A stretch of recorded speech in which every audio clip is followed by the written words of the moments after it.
너희는 여호와를 만날 만한 때에 찾으라. 가까이 계실 때에 그를 부르라. 악인은 그의 길을, 불의한 자는 그의 생각을 버리고 여호와께로 돌아오라. 그리하면 그가 긍휼히 여기시리라. 우리 하나님께로 돌아오라. 그가 너그럽게 용서하시리라. 우리가 아직 죄인 되었을 때에 그리스도께서 우리를 위하여 죽으심으로 하나님께서 우리에 대한 자기의 사랑을 확증하셨느니라. 그러면 이제 우리가 그의 피로 말미암아 의롭다 하심을 받았으니 더욱 그로 말미암아 진노하심에서 구원을 받을 것이니. 아멘.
나는 전능하신 아버지 하나님 천지의 창조주를 믿습니다.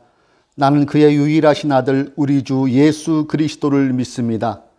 그는 성령으로 잉태되어 동정녀 마리아에게서 나시고 본디오 빌라도에게 고난을 받아 십자가에 못 박혀 죽으시고 장사된 지 사흘 만에 죽은 자 가운데서 다시 살아나셨으며 하늘에 오르시어 전능하신 아버지 하나님 우편에 앉아 계시다가 거기로부터 살아있는 자와 죽은 자를 심판하러 오십니다. 나는 성령을 믿으며 거룩한 공교회와 성도의 규제와 죄를 용서받은 것과 몸의 부활과 영생을 믿습니다. 아멘. 찬송가 70장으로 우리 하나님께 영광 올리시겠습니다.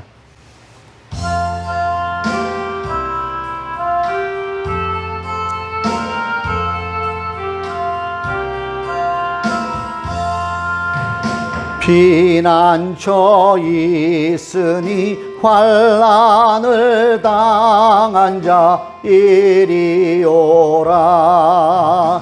땅들이 변하고 물결이 일어나 산 위에 넘치되 두렵지 않네. 이방이 떠들고 나라들 모여서 진동하나 우리 주 목소리 한 번 바라시면 전하의 모든 것 망하겠네. 만유주 하나님 우리를 도우니 피난처요. 세상의 난리를 그치게 하시니 세상의 장검이 쓸데없네. 높으신 하나님 우리를 구하니 할렐루야. 괴로움이 심하고 환난이 극하나 피난처 되시는 주 하나님. 잠시 고개 숙여 함께 기도합니다. 우리의 피난처 되시고 우리의 참생명 되시는 예수 그리스도를 이 아침에 찬양합니다. 지난 한 주간도 무더위와 또 비 가운데서도 우리 사랑하는 성도님들 지켜주셨다가 거룩한 주님의 날에 예배당에 나와 또 예배의 자리에서 하나님을 예배하게 하여 주시니 감사합니다. 이 시간 우리의 마음을 모아 온전히 하나님만 예배하며 그분을 경배하길 원하오니 성령님께서 이 자리에 자정하여 주시사 우리의 예배를 주관하여 주옵소서. 바라옵기는 그분들의 피 흘림과 그 희생이 헛되지 않도록 우리 조국 대한민국이 주님이 원하시는 그 길로 잘 걸어갈 수 있도록 주님 은혜를 더하여 주십시오. 정치계에도 주님께서 함께하여 주시고 대통령과 모든 위정자들이 국민의 신뢰를 받은 저들 되게 하여 주시고 국민을 마음에 편안하게 할 수 있는 바른 정치를 펼 수 있도록 저들에게 리더십과 분별과 바른 지혜를 허락하여 주시기를 원합니다. 안보가 한 번씩 분기마다 이렇게 불안한 소식을 듣는 경우가 참 많이 있습니다. 북한은 아직도 핵무역을 하면서 이 나라의 안보를 평화를 해치고자 하는 그런 위기감을 조성하고 있습니다. 주여 어찌합니까? 이제 전쟁이 나면은 승리가 어디 있겠습니까?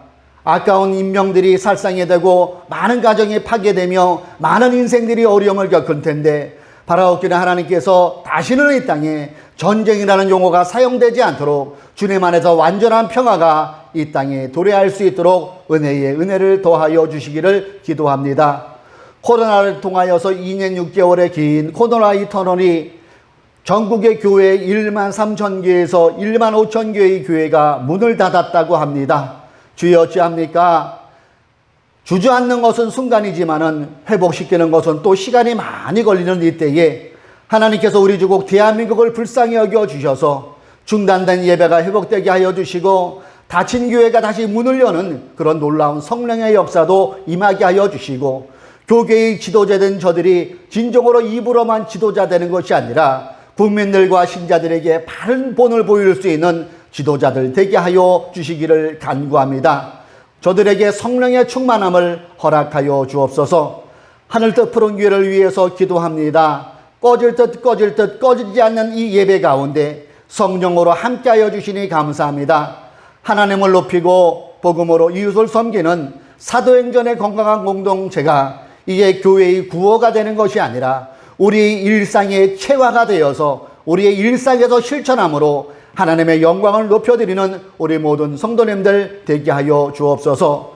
여러 가지 예기치 못한 환경으로 어려움 겪는 분들 계십니까? 가정적인 문제나 취업적인 문제나 사업적인 문제나 행여 질병에 있는 자가 있을지라도 주님께서 찾아가 주시사 주님의 강한 오른팔의 능력으로 붙잡아 주셔서 이 모든 어려움을 잘 극복해낼 수 있는 우리 사랑하는 성도님들 되게 하여 주옵소서. 우리가 창세기를 읽으며 그 뜻을 헤아리고 있습니다. 오늘도 우리가 말씀을 읽고 하나님의 말씀을 나눌 때에 하늘뜻 푸른 교회만에 주시는 주님의 메시지를 우리가 가슴에 품고 또 한 주간도 주님의 영광을 위하여 살아가는 저희들 되게 하여 주옵소서.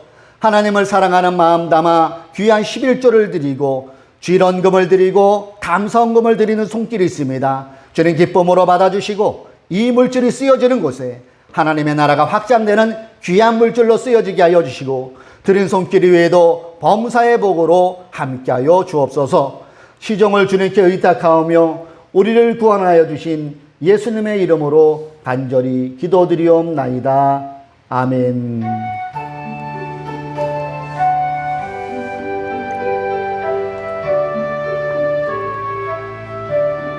자, 우리 이제 말씀을 나눕니다. 오늘도 창세기 15장으로 넘어와서 15장 1절부터 6절까지의 말씀을 함께 읽도록 하겠습니다. 자, 세 번역으로 1절부터 15장 1절부터 읽습니다. 시작. 이런 일들이 일어난 뒤에 주님께서 환상 가운데 아브라함에게 말씀하셨다. 아브라함아 두려워하지 말아라. 나는 너의 방패다. 내가 받을 보상이 매우 크다. 아브라함이 여쭈었다. 주 나의 하나님, 주님께서는 저에게 무엇을 주시렵니까? 저에게는 자식이 아직 없습니다. 저의 재산을 상속받을 자식이라고는 다마스커스 녀석 엘리에셀 뿐입니다. 주님께서 그에게 말씀하셨다. 그 아이는 너의 상속자가 아니다. 너의 몸에서 태어날 아들이 너희 상속자가 될 것이다. 주님께서 아브라함을 데리고 바깥으로 나가서 말씀하셨다. 하늘을 쳐다보아라. 내가 셀 수 있거든. 저 별들을 세어보아라. 그리고는 주님께서 아브라함에게 말씀하셨다. 너의 자손이 저 별처럼 많아질 것이다. 6절.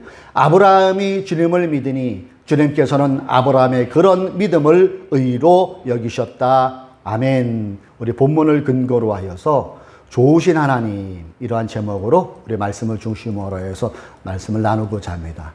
오늘도 저는 서울에서 이곳으로 내려오는데 대관령 7개의 터널을 지났습니다. 반반인 것 같아요. 날씨가 쾌창한 날은 정말 좋은데 오늘도 어김없이 안개를 만났습니다. 안개가 많이 끼더라고요. 어쩔 때는 안개가 너무 끼면은 앞이 안 보여서 속도를 줄이고 비상등을 켜고 그렇게 어렵게 내려오는 경우도 있어요. 이처럼 우리가 인생을 살아가다 보면은 안개 같던 상황을 만날 수가 있다는 겁니다. 이런 예기치 못하는 상황은 그 누구도 예외일 수 없으며 그 예기치 못하는 상황 가운데 다가오는 것은 두려움과 근심일 것입니다. 그런데 여러분, 30m 두께의 짙은 안개가 끼었다고 가정해 보고요. 그 안개를 물로 환산하면은 이 한 잔의 물도 채 안 된다고 합니다. 그러니까 이 한 잔의 물이 약 600억 개의 작은 입자로 바뀐 것이 안개라는 것이죠. 여러분, 이 보세요. 이 물 가지고 두려워할 사람은 없잖아요. 그렇죠? 근데 이것이 변화해서 안개가 되면은 어려움을 겪듯이 우리 인생에 있어서 안개 같은 이런 것들은 우리에게 두려움과 염려를 가져다 주고는 합니다. 오늘 본문에 등장하고 있는 아브라함 역시 딱 그런 케이스에 놓여 있어요. 아브라함도 우리처럼 성정을 가진 사람이라 그에게도 왜 두려움이 없고 그에게도 왜 근심이 없었겠습니까? 아브라함이 조카 롯을 구출하고 다시 그의 거처로 돌아오죠. 지난주에 여러 번 우리가 나눈 말씀을 상기해 보세요. 다마스커스까지 막 쫓아가서 그 조카 롯을 구했잖아요. 롯을 구한 거는 잘한 일이죠. 칭찬받은 일이에요. 문제는 아브라함이 조카 롯을 구하는 이 일로 인해서 근심이 하나, 두려움이 하나 더 추가되었다는 거예요. 혹시 그돌레 오멜 왕이 군사를 동원해서 우리 부족을 공격해 오면 어떡하지? 기습 공격을 해서 조카 롯을 간신히 구한 건데 만약 그돌레 오멜 왕이 공격해 온다면 318명의 사목으로는 택도 없어. 공격을 막아낼 수가 없어. 이러다가 우리 부족 완전히 전멸되는 거 아니야? 이거 은근히 걱정되네? 이런 생각이 들자 아브라함 마음에 두려움의 무게가 묵직하게 내려앉습니다. 여기에다가 그전부터 아브라함을 괴롭히는 근심거리, 두려움이 하나 있는 게 있어요. 그것이 뭐냐면은 아브라함과 아내 사레 사이에 자녀가 없다는 거예요. 자손이 없다는 겁니다. 이미 아브라함은 100세의 나이를 바라보고 있지만 이들 부부 사이에는 자녀가 없어요. 이게 아브라함에게는 근심거리고 또 다른 오래된 두려움으로 자리 잡고 있는 거죠. 이젠 틀렸구나. 내 나이 이제 내년이면은 100살인데 자식 보기는 틀렸고 저 충복 엘리에셀 녀석이나 잘 설득해서 양자로 삼아 대를 이을 수밖에 없겠군. 이런 생각을 아브라함은 오래전에 이미 갖고 있었어요. 이러한 현실적 문제는 오랫동안 아브라함에게 근심과 두려움으로 자리 잡고 있었지요. 그러던 어느 날이었습니다. 하나님께서 환상 가운데 아브라함에게 나타나시고요. 이렇게 말씀하세요. 아브라함아, 두려워하지 말아라. 나는 너의 방패다. 내가 받을 보상이 매우 크다.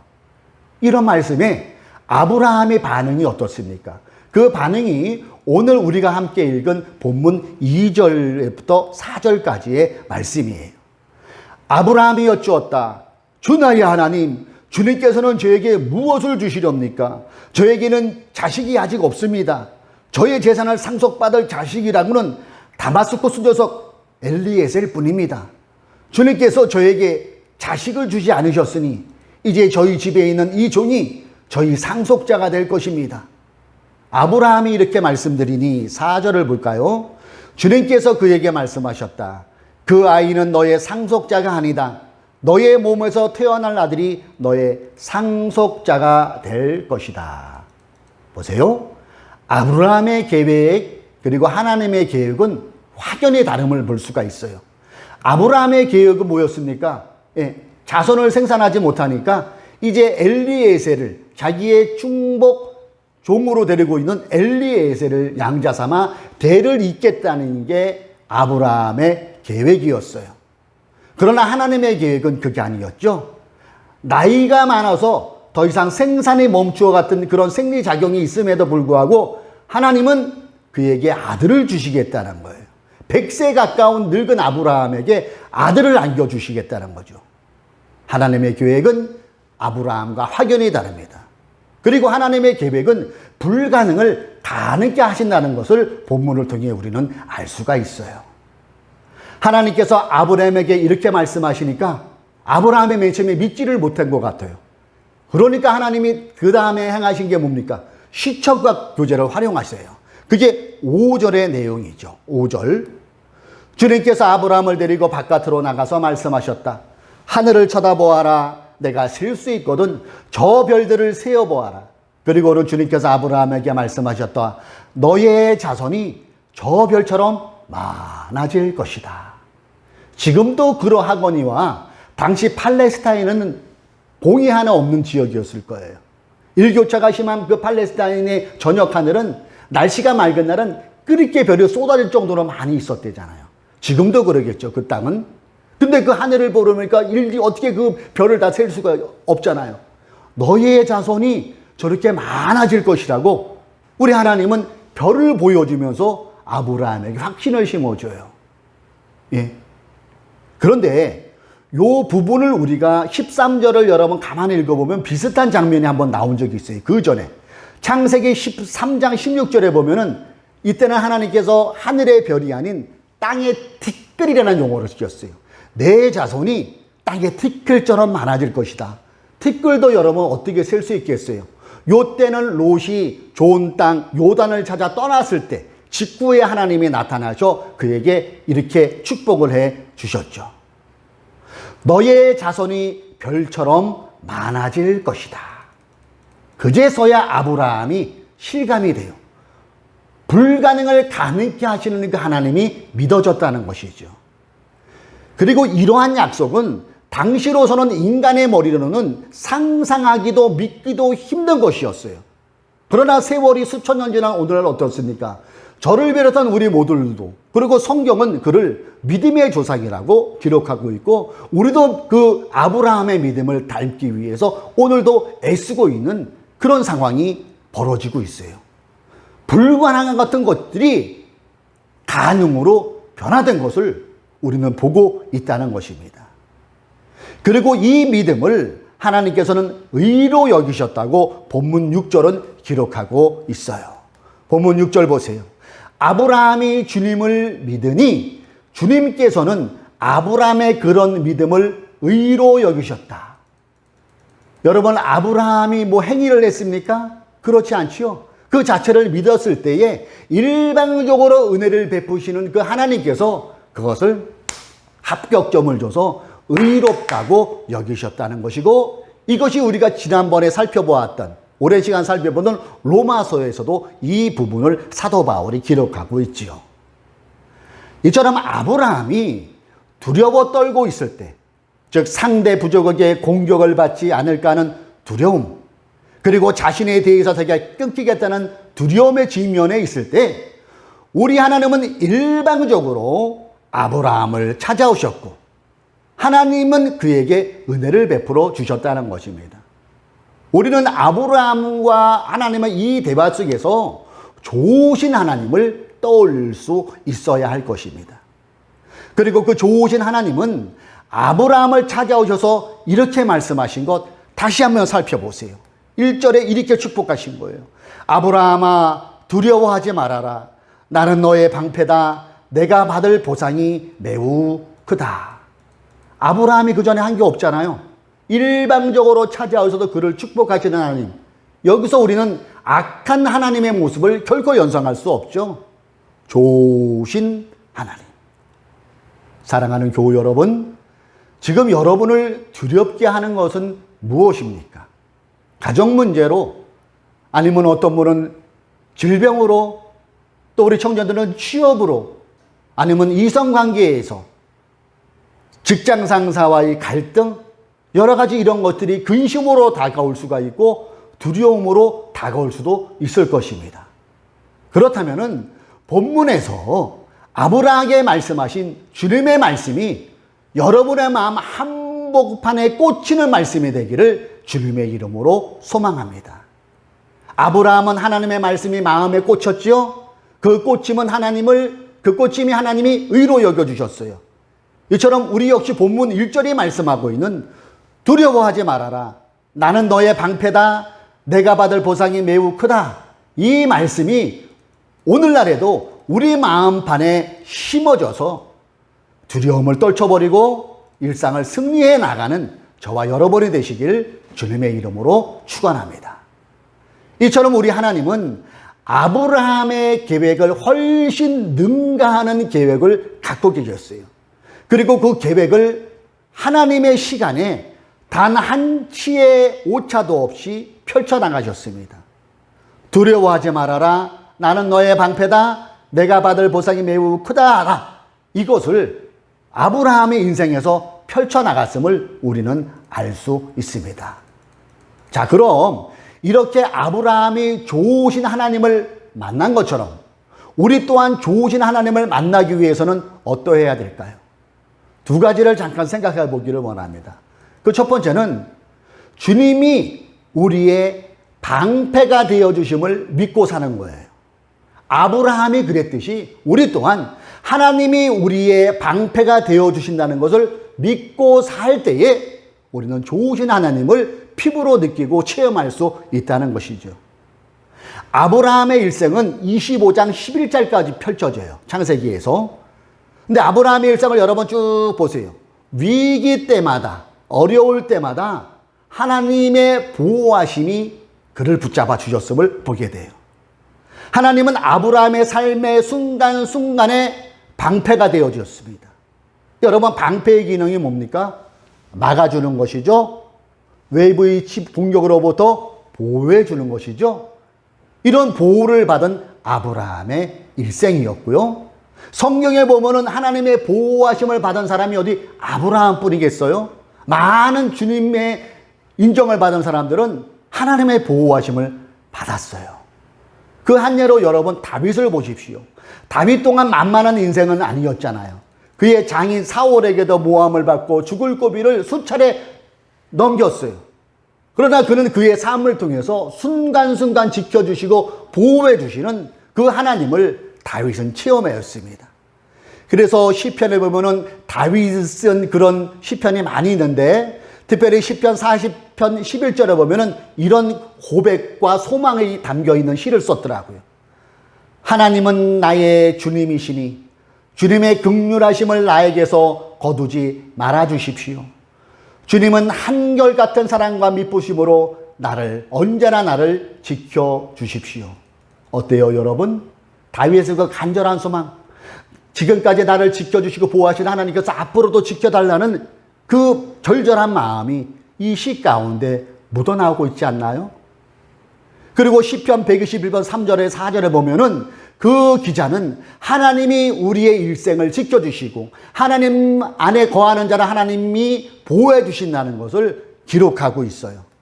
시편 121편 3절로 4절은 이렇게 고백합니다. 주님께서는 내가 헛발을 디디지 않게 지켜주신다.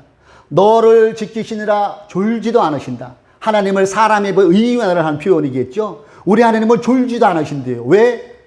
하나님의 전이된 그 사람을 지키기 위해서 졸지 않으시고 우리의 걸음걸이가 헛디뎌서 낭떠러로 떨어질까 봐 우리를 바라보고 계신다는 거잖아요. 그리고 4절은 이렇게 고백합니다. 이스라엘을 지키시는 분은 졸지도 않으시고 주무시지도 않으신다. 하나님의 선민 이스라엘, 우리 또한 예수를 믿음으로 우리 또한 선민이죠, 영적으로. 그러면은 여기에 우리의 이름이 적용될 수 있다는 것 아니겠어요? 박종배를 지키시는 분은, 오유석을 지키시는 분은, 김태환을 지키시는 분은, 유현우를 지키시는 분은, 신찬이를 지키시는 분은, 박예진을 지키시는 분은, 박민준을 지키시는 분은 졸지도 않으시고 주무시지도 않으신다는 것이죠. 지난주에 제가 주중에 생활하는 서울에도 폭우가 막 쏟아졌어요.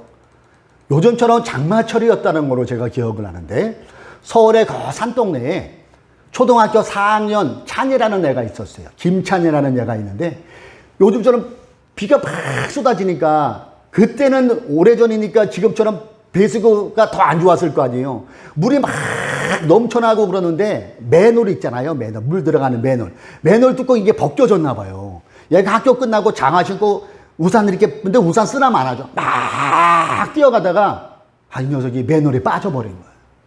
얼마나 무서웠겠어요. 엄마 부모님은 얘가 빠진지를 몰라요. 얘가 3대 독자래요. 기도회에서 주신 3대 독자. 아니 얘가 집에 올 일이 됐는데 안 오는 거예요. 너무나 걱정되니까 돌아다니다가 얘를 발견하지 못하니까 파출소에 실종 신고를 내고 동네 사람들까지 막 타들내면서 찬이야 찬이야 우산 쓰고 다니는데 찾을 수가 있나요? 너무너무 걱정이 되는 거예요. 저녁 10시쯤 되니까 비가 그쳤어요. 그 동네 어느 아저씨가 술을 이렇게 한잔하시고, 그 비 오는데 어떻게 술을 드셨는지 술을 이렇게 한잔하시고 흥얼흥얼하면서 가는데, 그 맨홀 뚜껑이 열려도 맨홀 뚜껑이 열렸네, 그런 생각만 지나가는데 그 밑에 사람 소리가 들리는 거예요. 살려주세요 살려주세요. 애기 목소리가 나더래요. 그래서 이렇게 봤더니 찬이가 저쪽 끝에 있는데 본인은 못해, 물이 막 흘러가니까. 그래서 119에 신고를 한 거예요. 부모님이 소식을 듣고 그 교회 다니는 목사님까지 와가지고 막 뛰어와가지고 찬이 그 맨홀에 빠졌다고. 그래서 119 구급대가 그 찬이를 끄집어냈어요. 옷만 젖었지 다친 데가 없는 거예요. 나중에 얘기 들어보니까 이 찬이 어머님의 집사님이신데, 이 찬이 어머니가 그날 비가 많이 오고 집안에서 일을 하는데 갑자기 마음이 막 무겁더라는 거예요. 그러면서 기도해라 기도해라 그런 성령의 음성이 들려서 안방에 들어가서, 이분이 순복음 교회 다니시니까 무릎 꿇고 막 기도하는데 갑자기 방언이 막 터져 나오면서 한 5분간 뜨겁게 기도가 나오더래요. 그러면서 마음이 평안해졌더라는 거예요. 나중에 보니까 그 찬이가 맨홀에 딱 빠진 그 시간하고 일치했다는 간증을 제가 들어본 적이 있어요. 초등학교 4학년 이 친구가 얘기하기를, 나는 순간에 떨어졌을 때에 정신을 잃었는데요, 꼭 스폰지 같은 그런 느낌, 누가 나를 꼭 안는 그런 느낌이 들었어요. 그 고백을 하는 거예요. 이 어머니 고백이 하나님이 우리 아들 지켜주셨다고, 3대 독자 우리 아들 지켜주셨다는 그런 간증을 제가 들어본 적이 있습니다. 그래요? 하나님은 우리를 보호해 주십니다. 하나님은 우리를 안위해 주십니다. 제 인생을 이렇게 돌이켜보아도 순간순간 어려움이 있을 때에 예상치 못하는 하나님의 도우심, 하나님의 보호하심이 있었다는 것을 저도 체험하고 감사합니다. 예. 이처럼 예수를 믿는 우리들은 누가 뭐래도 하나님이 지켜주시고 하나님의 보호하심을 믿는 그런 좋으신 하나님을 믿고 살아가는 저와 여러분이 되시기를 주님의 이름으로 축복합니다. 사랑하는 성도 여러분, 성령님은 지금도 우리의 방패가 되어주셔서 우리를 보호해 주시고 지켜주신다는 사실을 믿으시기 바랍니다. 이처럼 아브라함이 좋으신 하나님을 만난 것처럼 우리 또한 좋으신 하나님을 만나면은 그 자체가 얼마나 은혜가 되겠습니까? 주님이 나의 방패가 되어주심을 믿고 사는 사람이 되시기 바랍니다. 그리고 또 한 가지 생각할 것은, 하나님은 나에게 상 주시는 하나님임을 믿어야 된다는 거예요. 나에게 상 주시는 하나님. 하나님께서 아브라함에게 나타나가 내가 너에게 큰 상급이 되고 너의 보상이 되어 주시는 것처럼 우리 좋으신 하나님은 나에게 상 주시는 하나님을 우리가 마음 한편에 늘 간직하고 살아가야 된다는 거예요. 하나님께서 아브라함에게 나타나셔서 내가 받을 보상이 매우 크다라고 말씀하신 대로 아브라함은 하나님께 복받은 삶을 살아갔어요. 여기서 이 구절을 개역 성경에서는 너의 지극히 큰 상급이라고 번역을 했고요. 공동 번역은 매우 큰 상을 너에게 내리리라고 번역하고 있어요. 이 말은 한마디로 내가 너의 상급이다. 내 자체가 너의 복이다. 이렇게 우리가 받아들일 수가 있다는 얘기죠. 즉 우리 하나님은 모든 복의 근원이시며 아브라함의 약속하신 복을 반드시 성취시켜 주시는 좋으신 하나님이라는 사실을 우리가 마음에 새겨야 될 것입니다. 예수를 믿는다고 하면서도 습관적으로 두려움에 사로잡고 있거나 습관적으로 염려나 걱정하는 것은 예수 믿는 사람의 모습이 아닐 것입니다. 믿음 없는 사람들처럼 염려하며 살지 말고 언제나 나에게 상 주시는 하나님심을 신뢰하는 삶을 살아가시기 바랍니다. 그리고 염려 대신에 걱정 대신에 두려움 대신에 그 시간에 그 두려움 자체를 안고 하나님 앞에 기도로 나아간다면은 우리에게 상 주시는 하나님께서 저와 여러분의 삶을 이끌어 가시고 우리의 삶 가운데서도 좋으신 하나님을 만나는 그런 은혜가 임할 것입니다. 우리 주님께서는 공생에 살 때에 염려와 두려움을 물리치라고 말씀하셨어요. 여러 구절이 나왔는데요. 마태복음 6장 34절을 제가 읽어볼게요. 그러므로 내일 일을 걱정하지 말아라. 내일 걱정은 내일이 맡아서 할 것이다. 한날의 괴로움은 그날에 겪는 것으로 족하다.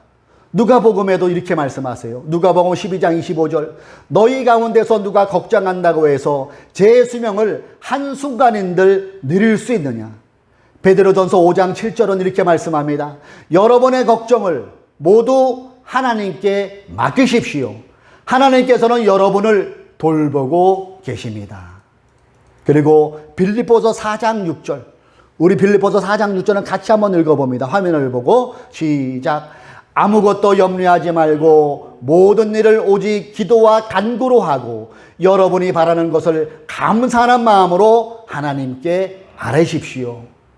우리 또한 연약한 인간인지라 왜 두려움이 없겠어요? 왜 근심이 없겠어요? 잠깐 흔들릴 수는 있어요. 그러나 그 두려움 뒤에 일하시는 그 걱정 뒤에 역사하시는 불가능을 가능케 하시는 그 하나님을 우리가 믿고 기도로 나아가는 그 사람이 예수를 믿는 사람이요 하나님의 자녀가 된다는 사실을 우리는 마음에 새겨야 할 것입니다. 영국의 대문호 셰익스피어가 이런 말을 했다고 하지요. 근심은 생명의 적이다.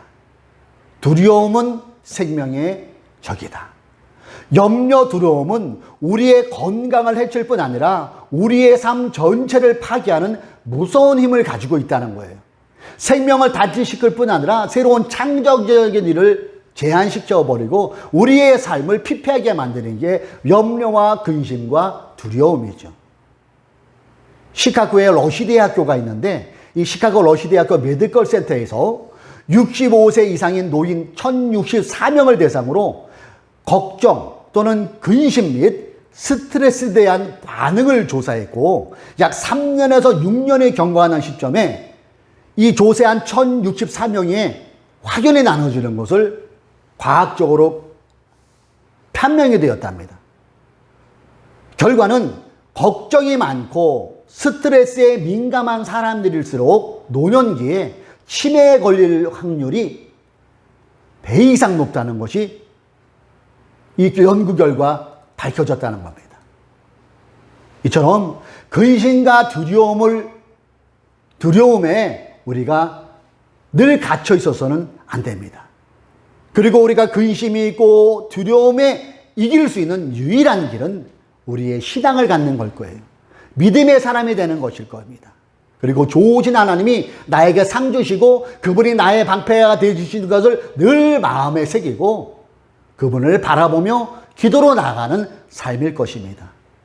우리 주님께서 요한복음 14장 1절에 이렇게 말씀하세요. 너희는 마음에 근심하지 말아라. 하나님을 믿고 또 나를 믿으라. 이 말은 뭡니까? 우리가 하나님을 믿는다면은, 하나님을 신뢰한다면은 근심을 갖고 살아서는 안 된다는 걸 아니겠어요? 두려움을 갖고 살아가서는 안 된다는 걸 아니겠어요? 사랑하는 교우 여러분, 지금 여러분의 삶이 무엇 때문에 두려움이 있고 무엇 때문에 근심되고 염려됩니까? 그렇다면 염려 대비 기도를 한번 생각해 보세요. 이 염려와 기도를 그냥 갖고만 애썼지 좋으신 하나님을 여러분 생각해 보셨나요? 나에게 상 주시는 하나님, 그 염려 위에 역사하시는, 불가능을 가능케 하시는 그 좋으신 하나님, 능력의 하나님을 우리는 얼마나 생각하고 살아가고 있는지요. 무엇이 여러분을 근심 가운데, 두려움 가운데 있습니까? 오늘 말씀 기억하십시오. 주님은 나의 방패가 되신다. 즉 나의 보호자가 되어 주신다는 거예요. 그리고 그 주님은 이 어려움과 두려움을 뛰어넘는 좋은 것으로 우리에게 주시는 좋으신 하나님이 되신다는 것을 마음에 새기시기 바랍니다. 갈수록 두려움과 염려, 투성이 삶이 펼쳐질 수도 있어요. 바로 이때에 오늘 이 말씀처럼 그 좋으신 하나님을 바라보면서 주님이 우리의 방패가 되어 주시고 합력하여 선을 이루심으로 우리에게 상을 주시는 그 하나님을 바라보면서 믿음으로 한 걸음 한 걸음 나아가시는 저와 여러분 되시기를 주님의 이름으로 축원합니다. 기도하겠습니다. 하나님 아버지 감사합니다. 오늘은 창세기 15장 1절부터 6절의 말씀을 살펴보며 특별히 1절의 그 말씀을 가지고 좋으신 하나님에 대해서 생각해 보았습니다. 우리도 연약한 인간인지라 두려움이 있고 근심이 있을 때가 참 많이 있습니다. 그러나 하나님께서 아브라함에게 나타나셔서 내가 너의 방패가 되어주고 내가 너에게 상을 베푸시다는 그 하나님을 오늘 우리가 말씀의 메시지로 받았사오니 좋으신 하나님을 바라보면서 우리에게 수시로 닥치는 두려움 또는 근심을 잘 헤쳐나갈 수 있는 저희들 되게 하여 주옵소서. 너희는 마음에 근심하지 말라. 하나님을 믿고 또 나를 믿으라는 그 주님의 마음을 우리의 마음의 주머니에 담습니다. 믿음이 있는 사람은 근심할지라도 하나님을 바라보며 기도로 나아가는 자인 줄로 믿습니다. 근심에만 주저앉지 말게 하여 주시고 좋으신 하나님을 바라보며 기도로 나아가므로 하나님께서 우리 각자의 삶에 베풀어 주시는 놀라운 은혜, 상 주시는 하나님을 우리가 만나는 그 은혜를 체험하게 하여 주시고 하나님께 영광 돌리는 저희들 되게 하여 주옵소서. 또 한 주간도 시작이 됩니다. 성령님께서 우리 사랑하는 성도님들 어디에 있든지 불꽃 같은 눈동자로 지켜주시고 보호해주는 그런 한 주간이 되게 하여 주옵소서. 예수님의 이름으로 기도드립니다. 아멘.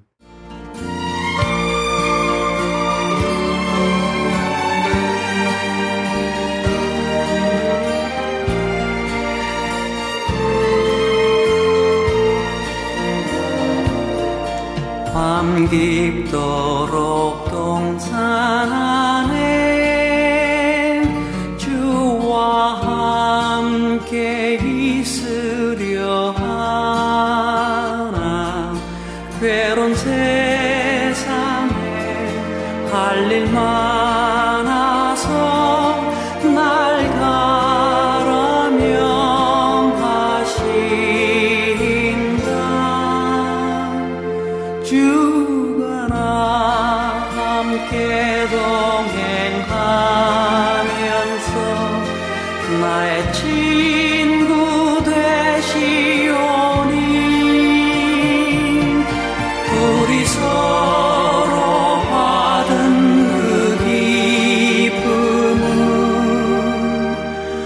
알 사람이